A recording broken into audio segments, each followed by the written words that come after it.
Good morning, I'm Jessica Lovell. Today we bring you an encore presentation of one of our very favorite programs. We'll still be live with you this summer, Monday, Wednesdays, and Fridays, and then come September, we'll be back with our regularly scheduled programming. Until then, enjoy this encore presentation and make it a great day. Well, it is dangerous.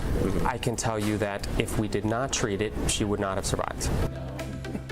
Life or death on the smallest of scales. How surgical superglue saved this newborn's life. Now, 9 years later, her doctors reunite with this happy, healthy little girl.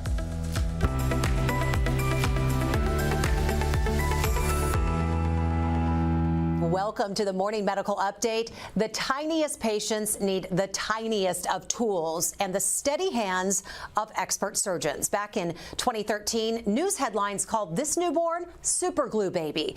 But it wasn't just the glue that saved little Ashlyn's life. It was the doctors who were willing to take a risk and do something that had never been done before on a baby. Today, we are so happy to reunite now 9-year-old Ashlyn and her mom Gina with the doctors who helped save Ashlyn's life. But before we jump in, let's look back and ask, where are they now?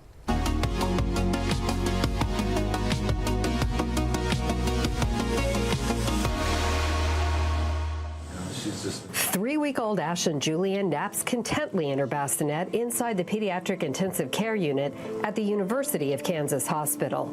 Just 2 days earlier, her parents, Gina and Jared, knew something was terribly wrong. This baby from day one has never been a huge crier, and this child had been screaming. So she was very stiff and then very ragdoll limp, and then kind of not super responsive. Ashlyn had suffered a stroke in the strictest sense of the word. Not once, but twice she bled from an aneurysm or weak spot in the blood vessel deep inside her brain.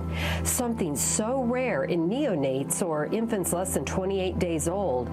There are only 17 known cases since 1949. She's so small and she bled 2 times that the brain was imminently angry. If we do not do something, this aneurysm is going to take her life. Yeah.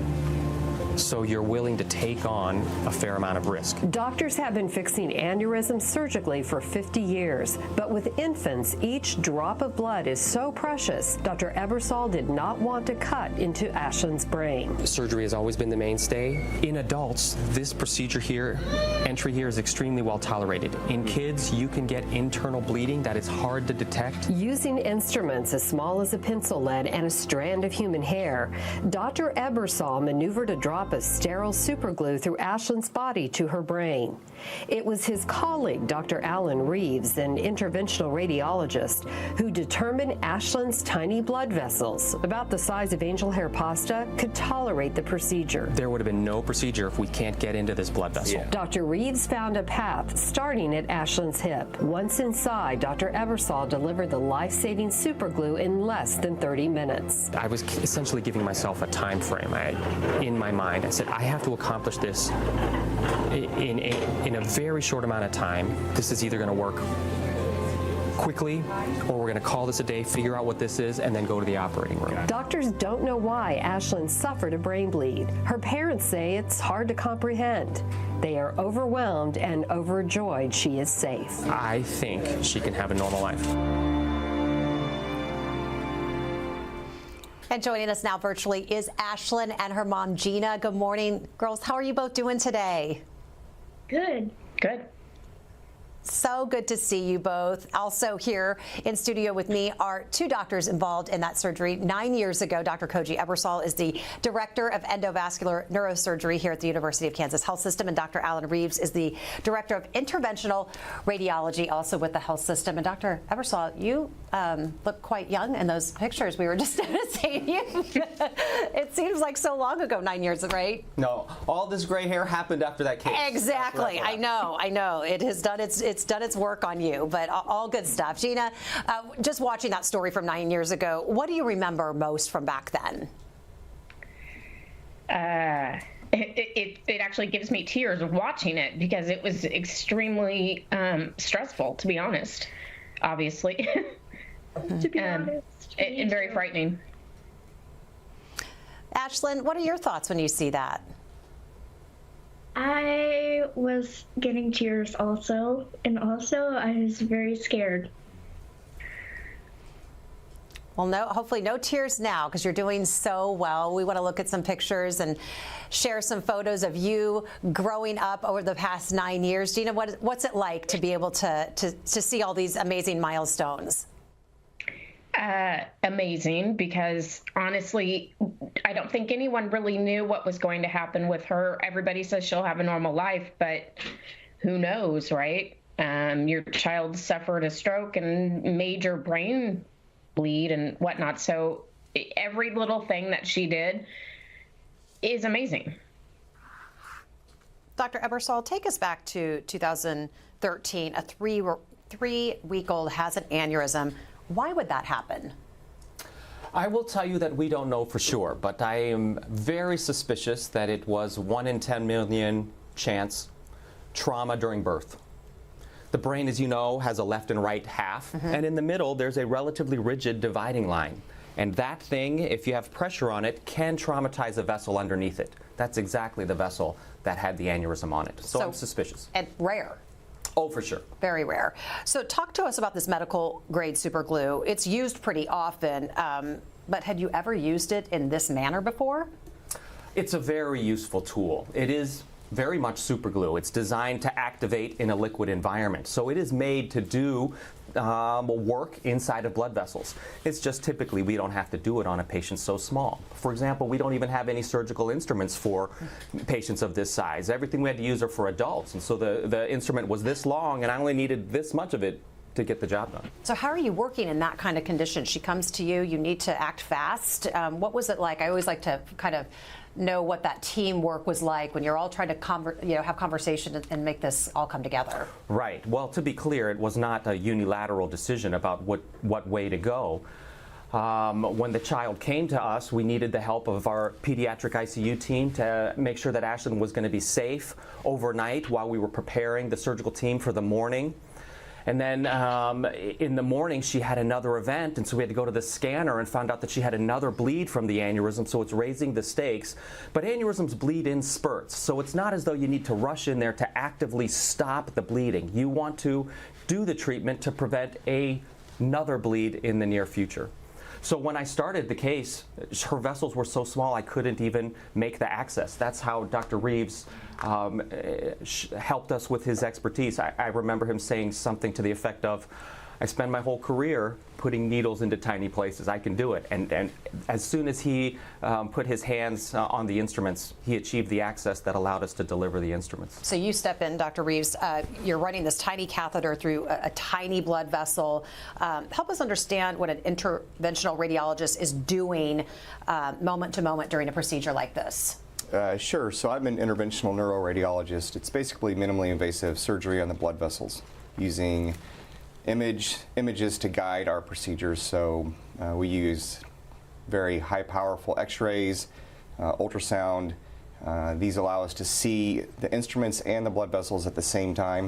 You have to think very three-dimensionally and spatially, particularly when my partner, Dr. Ebersol, gets to the point of being inside the brain.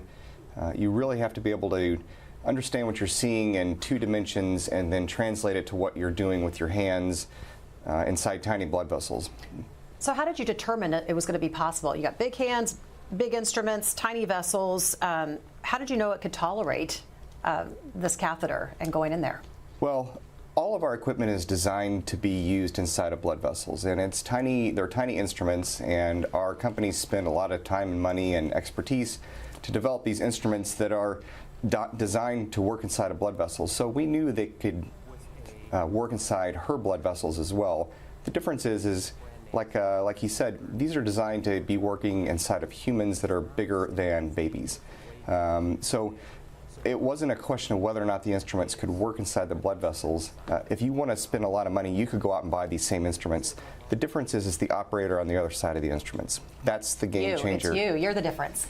Well, we both have done a lot of this. You know, I've been working with him for a long time, and he approached this case just like he would approach a case that came in today, whether you're 60 or 70 or a baby. There was meticulous planning. There was decision making about the instruments that are going to be needed. There was preparation. There was a team approach to this case. So I believe that he did this case exactly like he would do a case today, which is with the utmost care and diligence. So the difference is not the tools per se, it's the operator. Yeah, and the planning that goes into it. We always say, we call them these miracle cases.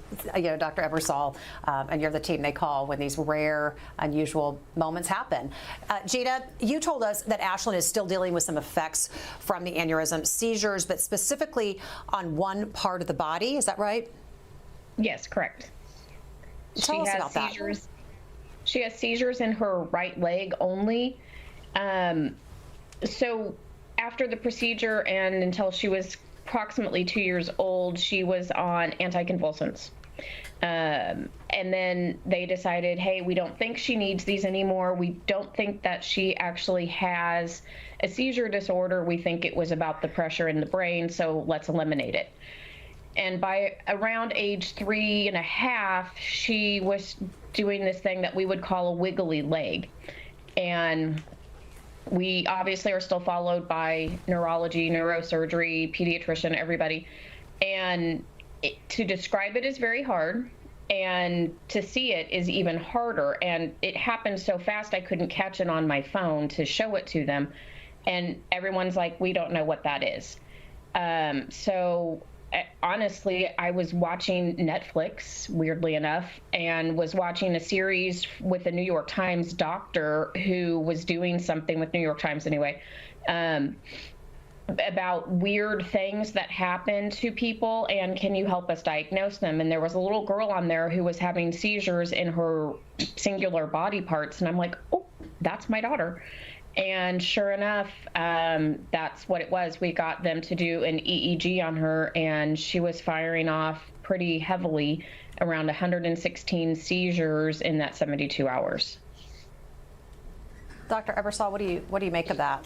Well, I will say that the aneurysm involved a blood vessel that most specifically controls the movement of the right leg. So at the time of the emergency, we were willing to accept potential dysfunction, potentially severe, in the right leg to save Ashlyn's life. So when we closed the blood vessel, we knew that that territory, already injured by the aneurysm and the bleeding, was also at risk of change from our procedure itself. I think in an adult, the outcome would not be anywhere close to what Ashlyn was able to achieve, but she was so small. Her brain was not yet hardwired. She still had the ability to rebuild the circuitry around an injured area of the brain. So if she's able to dance and run around and enjoy time with her friends, I accept that completely. Well, and on that note, what is it like seeing Ashlyn today, 9 years later? Oh, it's outstanding. Everybody loves this story, Ashlyn. You're famous around this hospital. So, to be honest, I think there's a lot of this, our hospital understanding how important it is to publicize these stories so that the public knows about the expertise that is available at KU and what advancements are happening in medicine to keep our citizens healthy. All of that happened following your story. Your story went viral before going viral was a thing. Absolutely. Dr. Reeves, what's it like to see her sitting here with us today? You know, it's great. And hi, Ashlyn. The last time I saw you, you were about like this big. So it's really refreshing. You know, I feel like we get up and we go to work and we do our job that we're supposed to do, but we don't sometimes see the end result or prolonged result. And so it's amazing to see her sitting here smiling and talking with us. It feels like we're doing the right thing when we do this. Pretty darn cool. Yeah, it feels great. All right, Ashlyn, you're up. So what do you like to do? Tell us all about it. Well, in specials, I really like to learn how to type and stuff. And also, in art, I like to paint things. Well, lots of things. I love that. and you're just enjoying life and spending time with friends and family. What's that like? Well, it's enjoying, and I just feel like I am a part, like I'm a part of something. You are. You sure are, in really, really big ways. And I know you're about ready to turn 10 years old. My daughter's turning 10 years old in about a month, too. You guys are right neck and neck. What do you want to do for your birthday? What's the big plan? Ooh. Very much. I would like to have a theme for my birthday, mostly. What theme? Baby Yoda. Baby Yoda. Oh, yeah. My kids are loving Baby Yoda and Wednesday. Those are like the biggies right now. Yeah. Wednesday. That's fun. Okay, so I have to ask you, because Dr. Ebersol brought it up, you're a big deal around this hospital, but you're also a big deal around the whole world.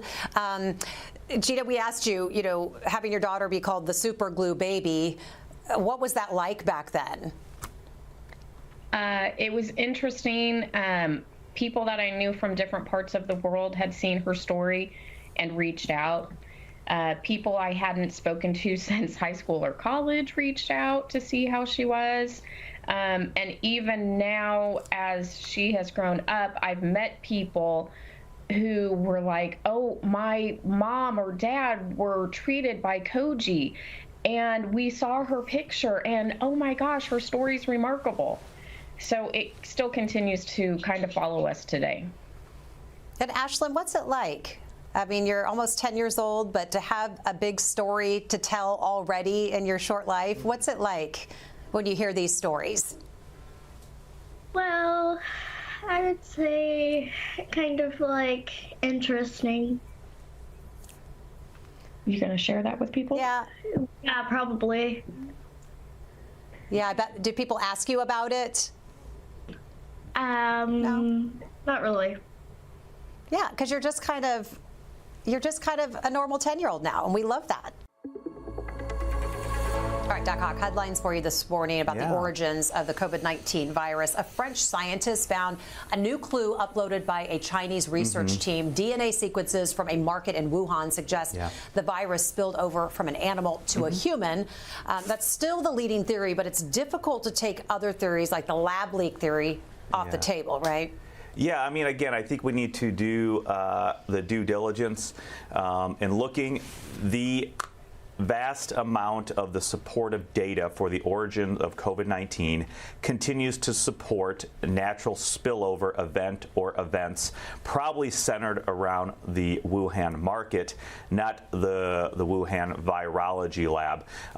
We know that there were two very good papers in the middle part of last year. This now is more information as well. There will be some more analysis of that, but it's really looking like these genetic sequences were taken in the market. There also obviously are political ramifications and political concerns. There's still a concern from China that it didn't originate in China. Again, the best supportive data does suggest that it did originate in China in that Wuhan market. But there are concerns for that and political issues, so it is hard to get accurate data, but we also know that there's a political agenda here in the United States continuing to press the lab leak theory when, again, most of the peer-reviewed, really good science continues to support the Wuhan market as the epicenter of that. So we'll continue to look for more information on that, but we got to really try to divorce science from political gains and political reasons. And right now the science supports that the pandemic started probably in that market area. Do we have any reporter questions on the line today? Let's get to our community. And Doc Hawk, I'm going to stay with you because Georgianne, one of our faithful viewers, she tested positive for COVID over the weekend. She says, fortunately, it's been a mild case, but she wants to know if she just wants to know what the protocol is recommended for an older person. She's 69 years old. She's had all of her COVID vaccines and shots, flu shots. Is there anything special she should do? And curious about what the current COVID strain is like right now. Yeah, I mean, so clinically, depending on when you're symptoms started, I would talk with your physician or your medical team. Talk to them about getting on Paxlovid. If you are in that higher age range, meaning above 60 or 65, if you have any other comorbid conditions, Paxlovid is likely going to be helpful for you to help reduce your risk of hospitalization. But you need to talk with your medical team about that. And really, you should be 7 days or less from when your symptoms started to get Paxlovid therapy. That being said, really, the current public health protocol is that really about 5 days after symptoms started, you are able to go back out into society. You just need to be wearing a mask until that 10th day. So as long as you're feeling okay, you technically can go out and do what you need to do. But certainly if you want to stay home and try to help reduce the spread, that's reasonable as well. As far as any new variants, we really haven't seen too much come in the news. All of the variants that we have seen recently have continued to be from that Omicron variant, and they are sublineages of that. And really, again, our antivirals and our vaccines continue to provide good protection against that as well. But we will continue to look for any other new variants that may be on the rise also. Ruth Allen has a question, and Dr. Reeves, you had mentioned it earlier. She's curious, so are there smaller instruments for infants available, or do you just have to work with what you have? And you mentioned it's the user on the other end. Right. Basically, no. We have the instruments that we have, and they're designed to be working inside of adults. Really, the biggest difference is the length of the instrument then. The diameter of the instrument is still small enough to work inside most small blood vessels, which would be a baby or a child. It's just the overall length of the instrument is much longer to accommodate getting to an adult's brain. Eric wants to know, is there still superglue in Ashlyn's brain, or did that dissolve? It's probably gone at this point. Okay. That's a good question, though. Good to know. I think we're good with our community questions, so I want to get today's takeaway. And I want to start with Ashlyn and Gina. Ladies, kind of what do you want folks to know as they head out today?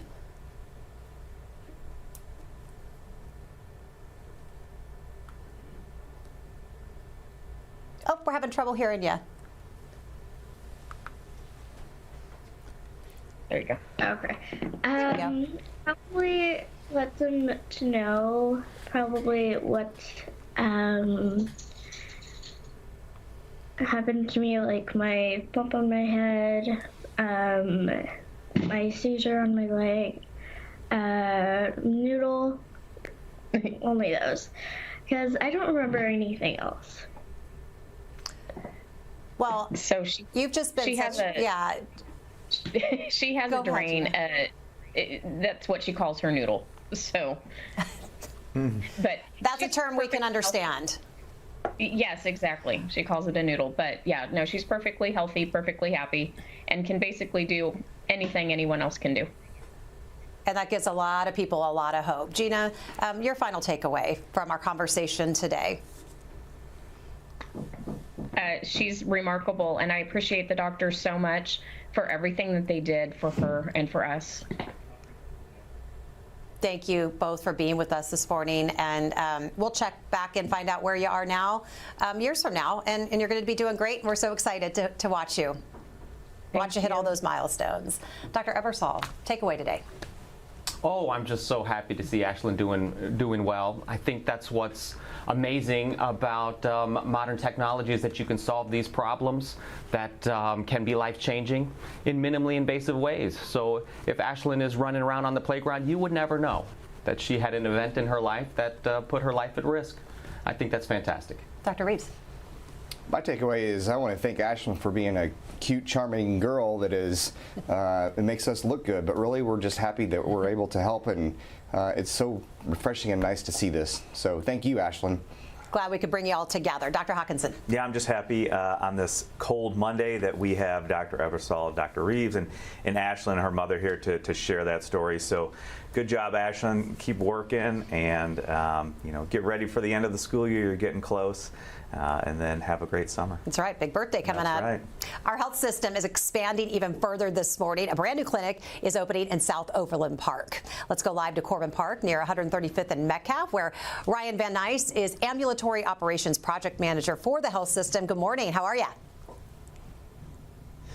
Good. How are you doing? Good. So tell us about this clinic. How did it come about? So it all started about over a year and a half ago, where we got news from our real estate director that there was an opportunity to take over the lease of 3 adjacent retail locations here at Corbin Park in Overland Park. And we were really excited about the opportunity because it's a really neat and a vibrant place. And we thought that patients would be really excited about the opportunity to have a clinic here as well. So we put together a plan of what all we could fit in the space and who might inhabit the space. And once that got approved, we started work on taking that plan and refining it lots and lots of times with our architects and with the vendors who gave us these beautiful walls you can see behind me, and teams across the health system to revise that plan to get it down to exactly what we needed it to be. Then over the last several months, our construction team has been working with contractors to build us the space, and then dozens of other teams have been collaborating to make sure the clinic has everything that it needs. And we're almost ready to go. And when will it open to patients? It'll open to patients next week, starting on Monday, March 27th. You can schedule appointments now. Schedules are open, but we won't see our first patients for 1 more week. And what kind of services will you be providing patients? Yeah, so the 2 main occupants of the building will be primary care, brought to you by our general internal medicine clinic, as well as specialty occupational and physical therapists that provide pelvic health therapy and oncology lymphedema therapy. Right, it's really, and I've heard it's kind of an interesting design out there for patients to enjoy. That it's a really interesting space.